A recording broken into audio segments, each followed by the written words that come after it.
Hey YouTube, welcome back to another History Teacher Reacts video with Mr. Terry as I continue my search for historical knowledge found here on YouTube. Alright, today's video is from Simple History, and it is a very interesting topic that or of a story that I've heard of, but I want to know more details about it. And it's called The Man Who Didn't Shoot Hitler. So there's a story out there that I know of that's in the conflict in World War I, which of course Adolf Hitler fought in. There was this encounter with a British private that had the opportunity, I guess, to shoot him and didn't, which obviously would totally change the course of modern history. But I always had questions about it. I never really went into it more, and I'm hoping to learn from this. But how did we know that this interaction happened? How did they know who each other was? How did this private know that it was Hitler, or did they know vice versa? These kind of things I'd always wondered about with that. I'm hoping to learn from that here today, and it'd be awesome if you came and joined me. So if you like this original video, go down below, check out Simple History. They're awesome. They do great videos here. If you like what I'm doing here, want to follow along with our community, and definitely think about subscribing as well. All right, let's go ahead and get started. This video is brought to you by Raid Shadow Legends, now for PC and Mac. Raid on PC has the same great core gameplay as the Android and iOS versions, but with a ton of extra graphical enhancements. There are lots of cool new animations and control customizations for ease of play. It's a cross-platform game, so when you install the game on your PC or Mac, you can continue playing on mobile devices so you can enjoy playing Raid anywhere. Cool. There are over 400 champions to collect and customize. My favorite champion is Crusader because of his medieval historical style armor and sword-slashing skills. He can rally your other champions into attacking alongside him, at the same time making him a powerful attacker. I'm loving it so far, so if you want to join me, just look for my nickname, Simple History. Shoot me an invite and join my clan. Oh, and best of all, this game is free to download and play. You'll be ready to play almost instantly, as installing and registration only takes a few minutes, and you don't need a super powerful computer to enjoy the game. Raid's community is super active with 15 million players in the game worldwide already, and people talking about it on YouTube, Reddit, and forums, so there's a lot of help getting started.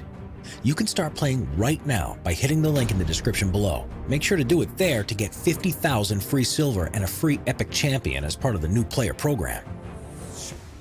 Cool. When a British soldier spared Hitler's life. World War I. Okay, yeah, this is what I want to know. I want to know the story of how they know who each other are, though. How did we find that out? Right? Because, holy cow, like I said before, talk about a what-if scenario. If there was no Hitler that we know of, post-World War I Hitler, man. In September of 1938, the British Prime Minister Neville Chamberlain traveled to meet with Adolf Hitler for discussions at his private mountain retreat, Berghof, in the Bavarian Alps near Berchtesgaden. It was hoped they would prevent Europe's then seemingly inevitable descent into war. Whilst he was there, he noticed a painting by Fortunino Montagna, an Italian artist famous for his portrayals of World War I. The painting depicted British soldiers in the aftermath of a battle at the Menin Crossroads in 1914. In the forefront, one soldier was shown to be carrying a wounded man. Hitler explained the compassionate soldier was a man by the name of Henry Tandy, and he claimed that he owed him his life. Was he able to pick that from a painting? Like, this painting was an actual, like, somebody was there and painted the exact people. Hitler knew who this guy was. That's fascinating. Now, context, right? Important for you to know the context here of what's happening here. Neville Chamberlain was the Prime Minister of Great Britain, and he met with Hitler as Hitler was conducting, his plans for militarization and that sort of thing, and was trying to basically negotiate or get something out with Hitler, basically saying, what are you doing? Why are you invading these lands and stuff like that? Are you trying to figure out a war and stuff like that?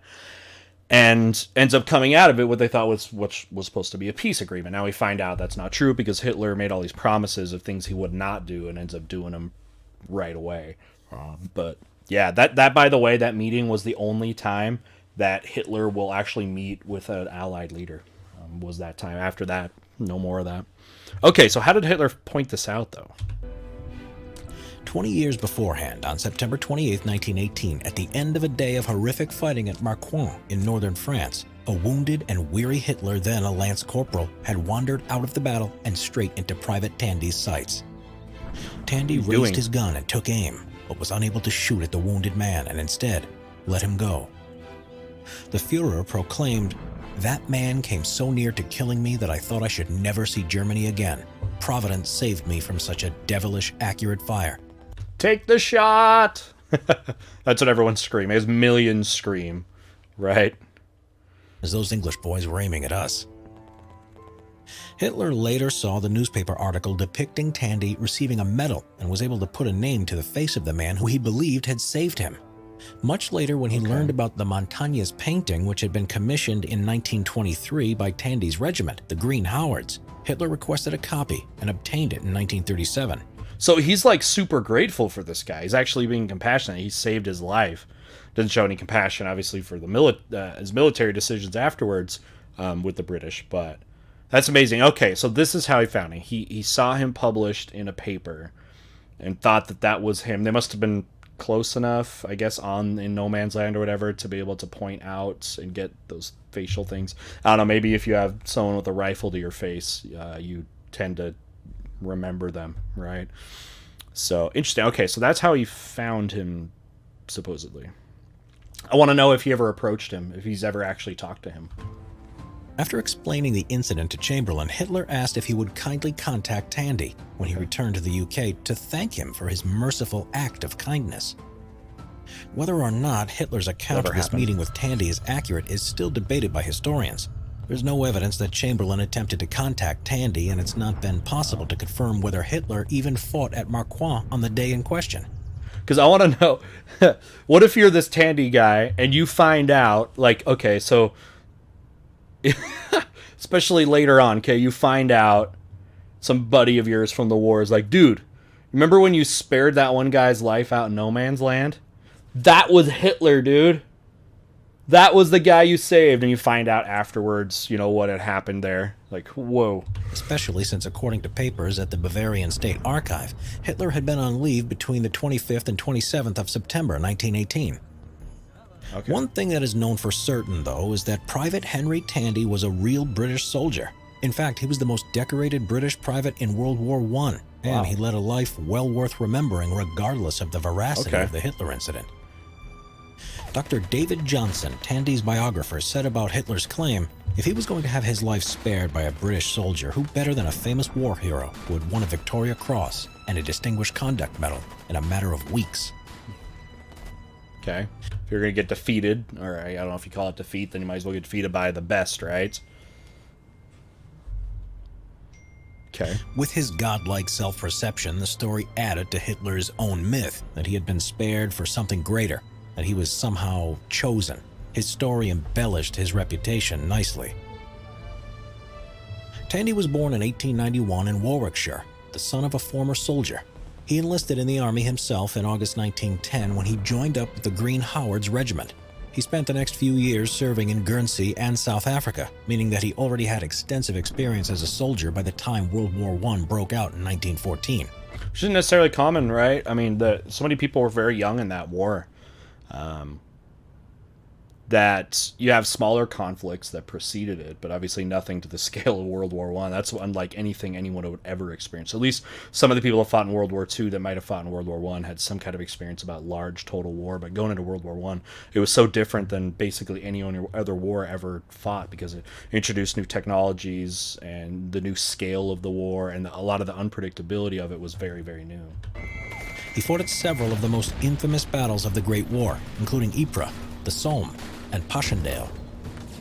The most distinguished part of Tandy's wartime career came in the latter half of 1918, where over the course of just a few weeks he performed multiple acts of gallantry that were deemed worthy of medals. The first of these was the Distinguished Conduct Medal, which he was awarded for his actions on the 28th of August at the Second Battle of Cambrai. Tandy, then serving with the 5th Battalion of the Duke Wellington's regiment, was placed in command of a reserve bombing party. When he realized that the advance parties were being held up, Tandy, along with 2 of his men, made a daring dash across no man's land, bombed an enemy trench, and took 20 German soldiers prisoner. I recently saw the movie 1917, and I've always been interested in World War One. And one thing that that movie did was showed trench warfare and how frightening no man's land must have been. It's just, you look first, you're walking out into a graveyard, right? Literally a graveyard, because you can hardly get out there and move dead bodies, which are all over the place. And you never know when a sniper's bullet can hit you, a mortar shell can hit. It would just be so frightening to be out there because it's just wide open, right? It's wide open. There's nowhere to go. Yeah, you have little things and stuff you can maybe crawl under, but like it's not fortified. It's so frightening. And when I hear about trench warfare, it just gives me anxiety to think about what that would be like. And not just sitting in the trench, which is frightening, but having to get out of your trench. 2 weeks later, Tandy's battalion was fighting at Havrincourt, where he again outdid himself, rescuing several wounded men and leading another bombing party into action. This time, he was awarded the Military Medal. The greatest honor of Tandy's career, though, came in December of 1918, when he was awarded the Victoria Cross, the highest and most prestigious award in the British honor system. So this is one of the biggest things I didn't know was about this guy, that he had actually had any history. Sounds like he was a very impressive soldier. Actions undertaken at Marcoing on the 28th of September, 1918, the same day that he allegedly spared Hitler. Tandy's platoon had been attempting to take a crossing over the Canal de Saint-Quentin when it came under heavy machine gun fire and was unable to progress. Tandy crawled forward into the village, discovered the position of the gun, and led a team of men into a nearby house from where they were able to take it out. When the platoon reached the canal, they found that the bridge was damaged. Tandy, once again whilst under heavy fire, crept out onto the bridge and replaced its missing planks, thereby allowing the rest of the men to make the crossing. Later in the day, Tandy and 8 other men were surrounded by Germans. The situation was desperate, and it appeared they would be overwhelmed. But Tandy, despite being severely wounded by this point, led a bayonet charge strong enough to... Bayonets are so brutal. Towards the end of the war, the sides were like agreeing not to use them. Like you didn't use them. If you got caught as a prisoner with one, they killed you pretty much by the end of the war, which is interesting to have like these unwritten rules of war, which sometimes can develop in something like World War One, which people totally lost their fighting spirit and that sort of thing. There's just these unwritten rules of things you do and don't do, and having a bayonet was actually one of them. To drive 37 Germans back to his company line. He refused to leave the field of battle until it was clear that the fight had been won. Tandy was discharged from the army on March 14, 1919, but he immediately re-enlisted, this time with the Duke of Wellington's 3rd Battalion. He continued to serve in the British military until 1926, when he was discharged for the final time. In his civilian life, Tandy carried on serving his community by working as a police sergeant at the Standard Triumph Motor Company, a role which he had for 38 years. Wow. So he's around World War II. Tandy had been made aware of his possible connection with Adolf Hitler, but although he did acknowledge that he had spared wounded soldiers on September 28, 1918, he gave conflicting answers when asked about it. Okay. In the August 1939 edition... Because you don't want to be the one to admit that, like, yeah, I recognize that guy. And maybe he doesn't. He just, yeah, I spared a bunch of people, but you imagine if he, like, what it actually would have been like if he said, yeah, that I recognize this guy and I spared him. Think how much crap he would have gotten. It would have been, I mean, maybe he did know, but why would you ever say? You would never want to say that you did that. Especially with, I mean, obviously with what happens later with Hitler's life. Of the Coventry Herald, he was quoted by saying, "According to them, I've met Adolf Hitler. Maybe they're right, but I can't remember him." Fair. A year later, after he had witnessed That's the horrors of one of Germany's bombing raids over Coventry, he spoke with a journalist who asked him about Hitler directly, to which he responded, "If only I had known what he would turn out to be. When I saw all the people and women and children he had killed and wounded, I was sorry to God I let him go." It's like, okay, you get it, why he didn't do that. He obviously doesn't know what's going to happen, what's going to happen with Hitler, and people that are vulnerable like that, often in war, you capture them, or you don't, you don't fight, with that. So, I mean, it's hindsight's 20/20, right? Yeah, he's saying if he could do it again, of course, he would do that, knowing what is going to happen, but it's not like you can go around killing people and saying, "Oh, I did it because that guy was going to be the next Hitler." Like that. Sorry, that doesn't hold up in a court of law or court-martialing, right?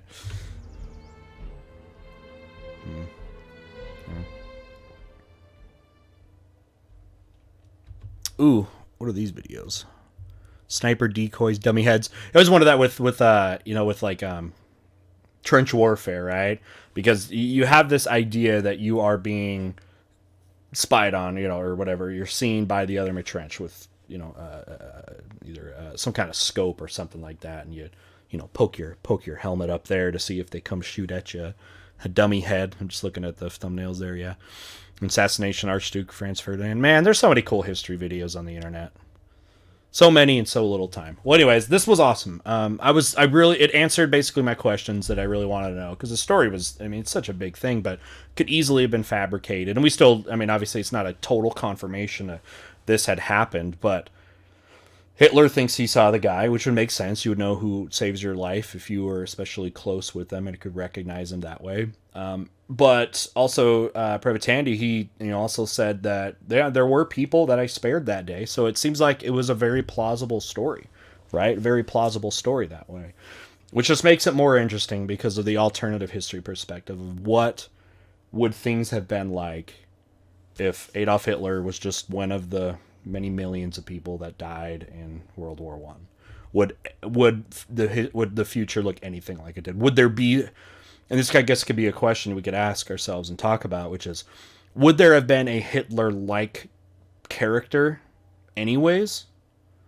Right? That the situation basically created Hitler, that somebody would have done that, or was Hitler such an outlier that it would have been impossible to mimic such a thing? Interesting concept. Go ahead and let's get a discussion going in the comments. You can post comments and respond to anybody's. If you think, again, you think if Hitler had been killed, somebody like Hitler would have emerged in Germany anyways, given the same outcome of World War One with the reparations, Treaty of Versailles that cripples Germany and brings in kind of the environment where this new nationalism can grow in Germany and stuff like that. Do you think a character like that would have emerged? Is it likely it could have been as much as Hitler was, as infamous as Hitler was, or maybe a more mild character? I don't know. What do you think? Put it down in the comments. Or better yet, join our Discord community.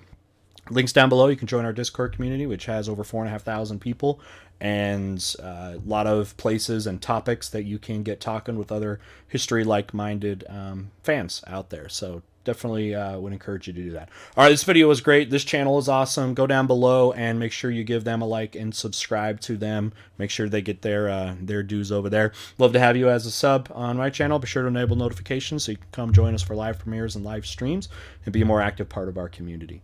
All right, we'll go ahead and call it here. We'll see you next time. Bye.